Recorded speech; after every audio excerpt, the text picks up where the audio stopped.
Ako si Emil Justin S. Ringor from BOPS 1-2. I am Celine Joy Visitation from Bachelor of Arts in Political Science. Hi guys, I'm Mariel Baterina from BOPS 1-2. Hi, my name is Joanna Lim from BOPS 1-2. Hi, I'm James Lawrence A. Sanchez. Hello, my name is Kiara Isabella Pershayaco and I'm from BOPS 1-2. I am Gerard Engolipan. I'm a student of Bachelor of Arts Political Science 1-2. Hi, I'm Janea Nicole Zamora from BOPS 1-2. Good day, I'm Alora Lane Rubinos from BOPS 1-2. My name is Hannah Angelica Bangdaan from BOPS 1-2. Hi everyone, I'm Andrea Singson from BOPS 1-2. Okay, so what part of the music and reaction video captured your interest? What captured my interest? Ito. Filipino indigenous people were deprived of basic human dignity. This music video carries a powerful message about the historical mistreatment and discrimination faced by Filipino indigenous people. It presented this disturbing practice before of bringing indigenous people from the Philippines to the US for exhibits like the Igorot village as mentioned in the MV, and where they are presented as exotic savages for entertainment at para na rin sa pera. The music video of Alamad mainly revolved around the St. Louis Exposition. It is an event in our grim history that we do not always have the privilege to discuss in schools. So we should never fail to acknowledge that we Filipinos were and still are in hegemonic relationship with our past colonizer. So especially na yung United States of America. Ayan. And we still experience this kind of discrimination and deprivation of basic human dignity in our today's society. Basically, displayed people from various races.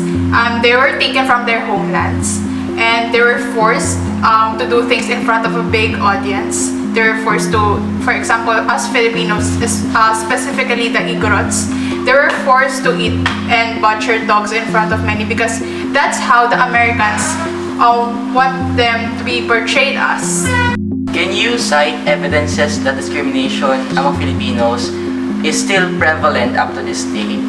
Our OFWs or the overseas Filipino workers, for example, who are racially discriminated against, they were deprived of basic human dignity as they were treated as good for nothing, but a caretaker and ignorant, low-skilled workers. So the OFWs are sometimes subjected to unfair labor practices and abusive treatment. So included na dito yung exploitation by their employers who may take advantage of their vulnerable position as migrant workers. Let's say in Western films, whenever there is a Filipino in Western films, they always portray us in a character na there's this certain accent or they are a character that works under white people, for example, as maids, as drivers, or some people with low income. And that reminded me of how in this fair, the Americans tried to portray it in this stereotypical way. Now we are savages, we are primitive compared to them. With everything that the Westerners did to us, it makes me ponder on the question, who are really the savages? Itong music video na to, may this music video serve as a reminder to acknowledge and reclaim these experiences that have shaped our society and country, prompting reflections on our position on the periphery of historical narratives. May we also be the Kasmala or Malakas in defending our OFW's rights, just how our ancestors fought for their political and economic stability they have rightfully deserved. So the music video is a reminder for us, especially the newer generation, about our history, how the Westerners tried to portray themselves as superior to us, hence justifying their inhumane acts of colonialism and racism. And I appreciate that they did not only talk about this relevant issue, but they also connected it with a past event that we as Filipinos should know and remember. What part of the music video captured your interest? The perpetuation of our ancestors as civilized. The music video points out the situation of our ancestors. They are regarded as below those American colonizers. They have the situation na pinlace sa kanila and tinitingnan sila as savages. So I agree with my co-members na nag-present din. Pinapresent sila as those people na uncivilized. So, naging factor kasi neto, parang na-spread yung ideology of white man supremacy na kung saan ginamit to extend the dominance of the Americans. Itong ideology na to is na-taken for granted siya ng mga political leaders na sinasabi na they have this advanced evolution. Ito din yung root na kung saan pinapasok yung white man burden. They think they have the role or they have the responsibility to bring civilization to those people or those community like Filipinos na under colonization nila. Dito, yung naka-row na yun, it has been the center of the American soul. That's why yung mga movies, they are mostly, yun yung kino-conceptualize nila. And also, the people of color, that's regarded as inferior during that time. I think hanggang ngayon din naman yung iba. For my insights, I think the factors affecting this issue is those American people, they belong to the community who offers mostly the great world contribution, meaning the people, the system, na kung saan is known around the world. Also, they belong to the big country, and meaning they have the big influence over the world. Yung mga statements sila, the ideas, nakakalat siya around the world, and they are regarded as the standard na, kumbaga.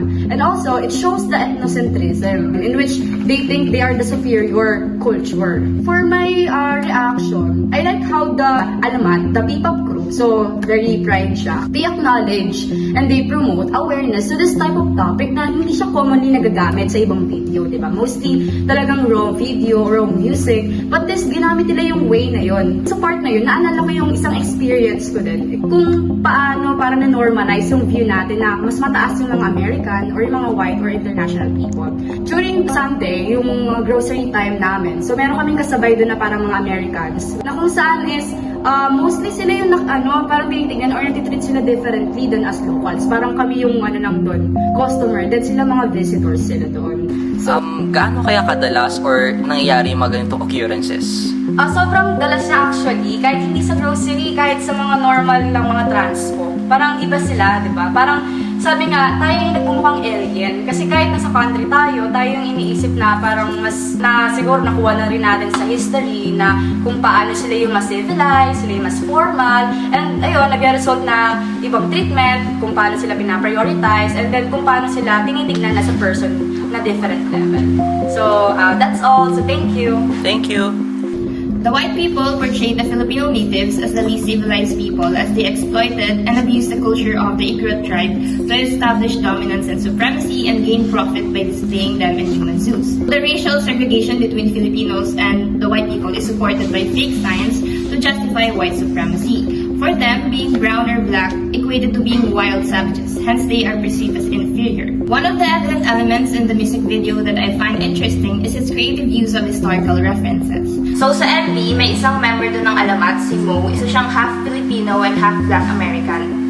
Sa isang scene doon ng MV, he was positioned next to a white supremacist depiction of human evolution, which is the varying grades of intelligence diagram to show Arthur Jensen's racist eugenics. So it features the white people as a standard representing the most evolved ones and the Filipinos being the least civilized people. The white people firmly believed that they were biologically superior to the brown people, and the physical features, specifically their color, is what sets them apart from the civilized white men. So this is also evident in the mainstream media of the US and Europe in political cartoons during and after the Philippine-American War. Through this racist portrayal, the US government established a facade of their colonial agenda equating to an act of benevolence and aiming to educate the Filipinos. And in the music video, they used a political cartoon reference entitled The Filipino's First Bath, which shows a savage Filipino being bathed by Makali in a pool of civilization using a brush that symbolizes education. So makikita talaga natin how Filipino locals were really portrayed as uncivilized beings and other slurs were used against them, perpetuating a racist idea that still remains in society. However, over time, the term savage has evolved to suggest bravery or courage in accomplishing something remarkable, which is what the MV highlights, Filipino being strong, or Kasmala, a wordplay for the word malakas. What part of the music and reaction video captured your interest? It's the education system that captures the essence of indoctrination rather than the benevolent act. The Philippine-American War was a war in 1899 to 1902. It was a conflict between Philippines and America and was caused by the Treaty of Paris, the end of the war between Spanish and America. The Philippine-American War was the reason for the uprising of the control of the American in the Philippines. They are being pursued specifically by the Americans. They are using tactics such as concentration of civilizations, the scorched earth tactics. Example, the enemy forces are retreating. Therefore, they are going to wreck the resources, even infrastructures to negate the advance of the other side. The concentration of civilians revolves around concentrating a number of people in one area. It is not usually that good because it is enforced to forced labor, widespread suffering, even hunger. One example of this is in World War II, Germany. Next is the justification of the Americans into what they're doing in the war. President William McKinley was one of them. He was a president and he manipulated most of the things that the Americans learned. That is why they think that they are the hero in the story, in the war. Do you have any insights or reaction about the music video? I think in a short answer, it's really a shame that we are forgetting this part of our past. But at the same time, mentioning it to the video, it was really encouraging and enlightening that we are getting this kind of recognition in today's. Natakal yung Philippine-American War sa music video. We all know that it commenced in February 1898 when a state of hostility emerged between the Filipino nationalists, particularly sa leadership na pinatungkulan ni Emilio Aguinaldo and the American forces. The conflict was marked by guerrilla warfare when Filipino utilizes hit-and-run strategies against the technologically superior American military. So upon viewing na nagkaroon ako ng points na they long for economic prospects in Asia and apprehension regarding the Filipinos' ability to govern themselves. And the third one is they have these worries that the US would not assume control of the islands, na to the point na natatakot sila na other nation may seize the opportunity. I have two na nagather ko na naging influence ng Americans sa Philippines. It is the separation of Catholic churches and the state, and most importantly, that the education system was reformed. So, what's your experience with that? For the past few years, I used to look up at Americans na parang mas nangingibabaw sila sa atin. According to Renato Constantinos, The Miseducation of the Filipino, matatakal kasi yun dun sa overview ng video na established ng United States na yung education system natin is nagkaroon tayo ng colonial mindset to the point na nagkaroon tayo ng passive manner to prevent challenging American control over the country. So napakalaking effect nun sa atin as a whole. So, yeah, that's all. Okay, so what part of the music and reaction video captured your interest? The approach of Uncle Sam had been very effective in maintaining the positive perception towards America. As we notice in the video that there are different points that can be remembered. Particularly, the first one is that the use of the political cartoon. This political cartoon is entitled The First Filipino Path.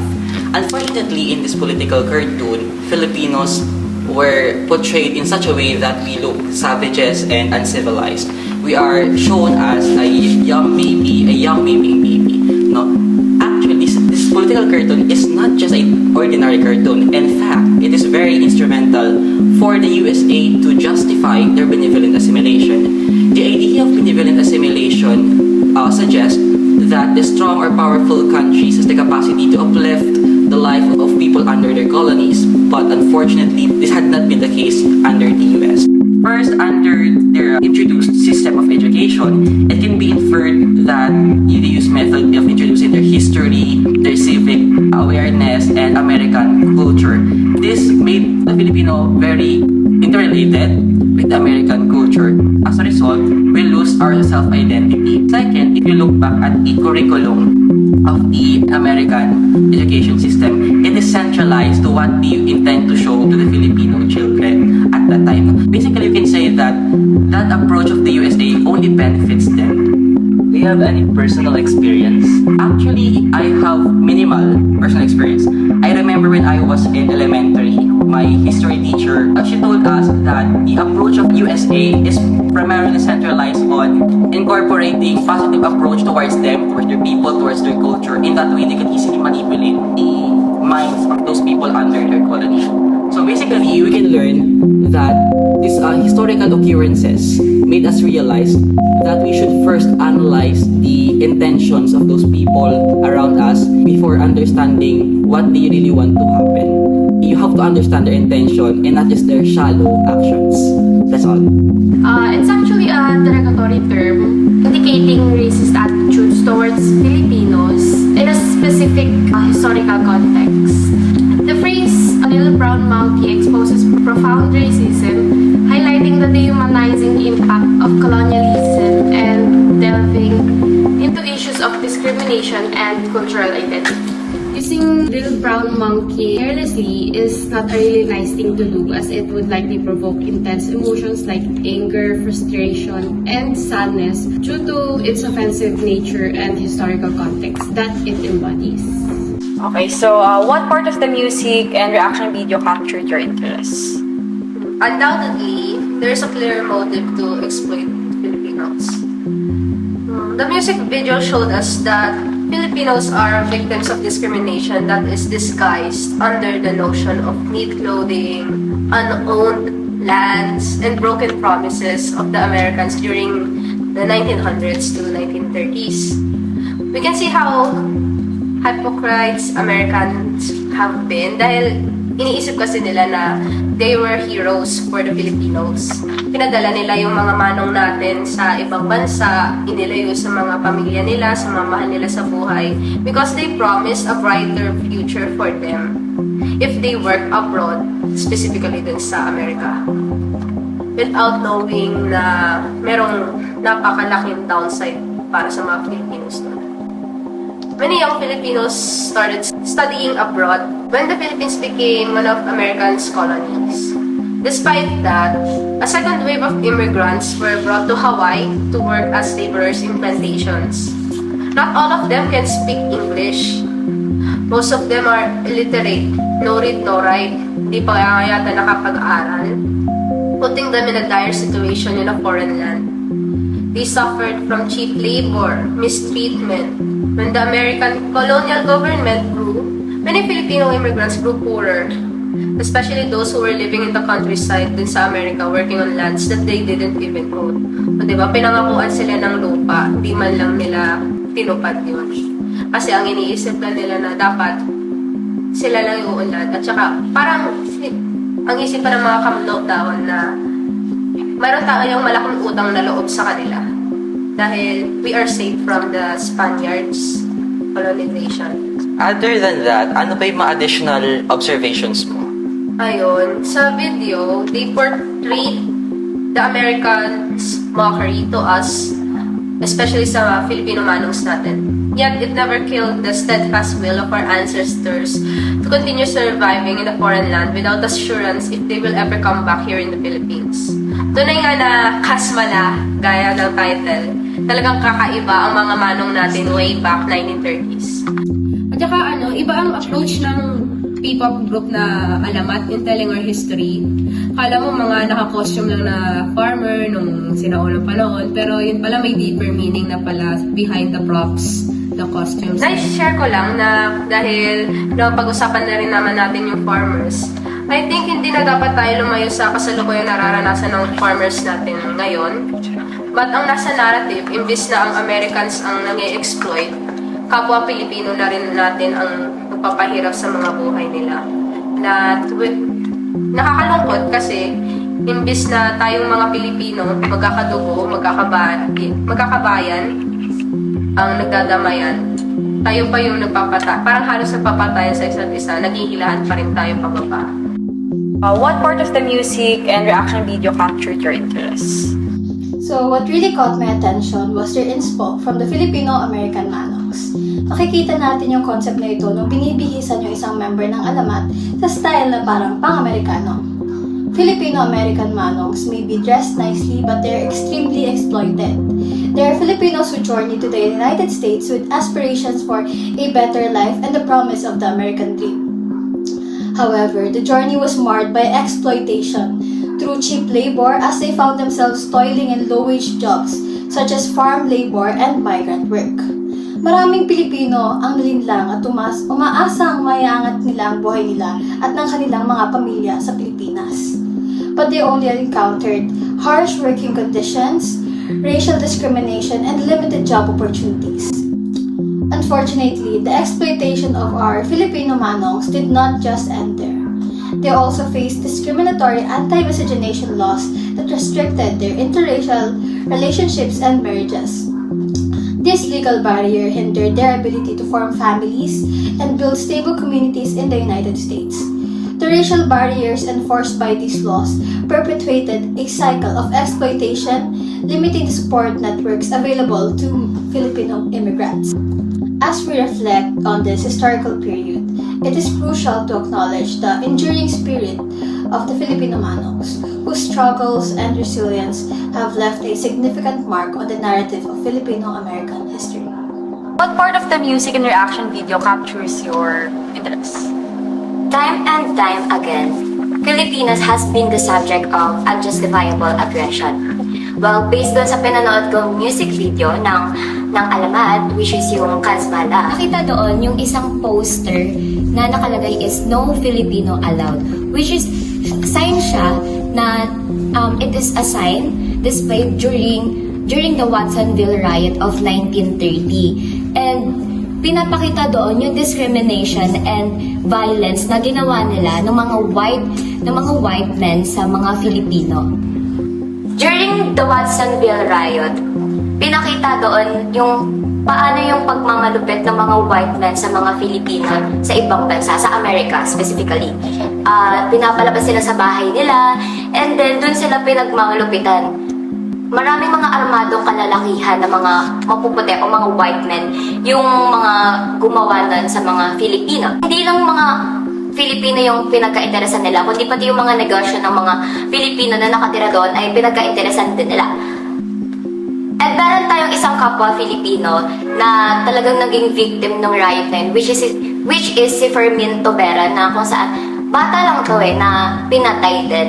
Etong Watson Riot Bill na to ay isa lang to sa mga violence and discrimination na nangyari, na experience ng mga Filipino, pero marami pa. Hindi lang ito. Ito lang yung mas naging naitala or pinaka-sumikat dahil sa sobrang laki at ang daming apektadong mga Filipino yung nasangkot dito sa riot na to.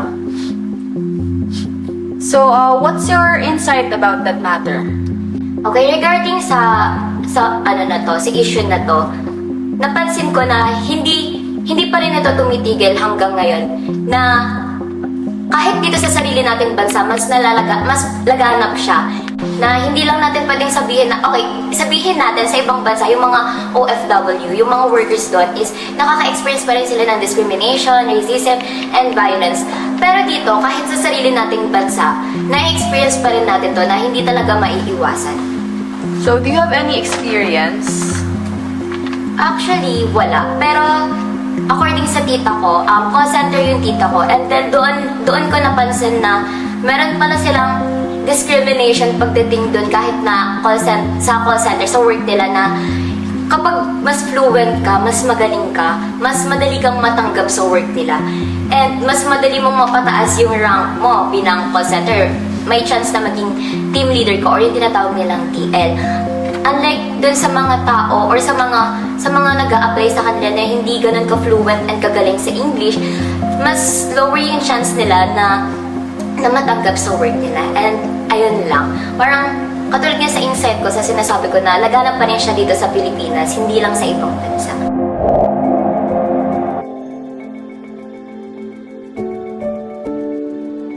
How does the video make you feel? It enlightens me to understand the past. In one word, describe the role of music in exploring the most salient parts of human history. Inform. Inspire. Awaken. Remind. Strengthen. On final thought, how would you apply this to any lesson discussed in the purposive communication? So I think all of us, the group members, na-discuss ng music video yung pag-use ng Filipino pride. And dito pinapasok natin mostly yung discuss sa Porcom natin, which is yung pag-include ng multiple language. And important yun, syempre, to preserve our culture. And also, yun yung mga different language na yun is also to parang reach yung mga iba't ibang parts ng ating country. So, the languages used in the music video are Tagalog, Suya pa pala ang sumingsi sa ligna Hiligaynon, Sa kadiwata ako nadangtan Sa kalayo gusto ka makahampa Basta siya lang kung medyo Kapampangan, Makapaniglo ka lupa Di pa nagwikyan ka utak Ako'y na Cebuano, Kalakadaye ko ni mo Hikan sa di Ilocano. Wala pang arsagas Waray,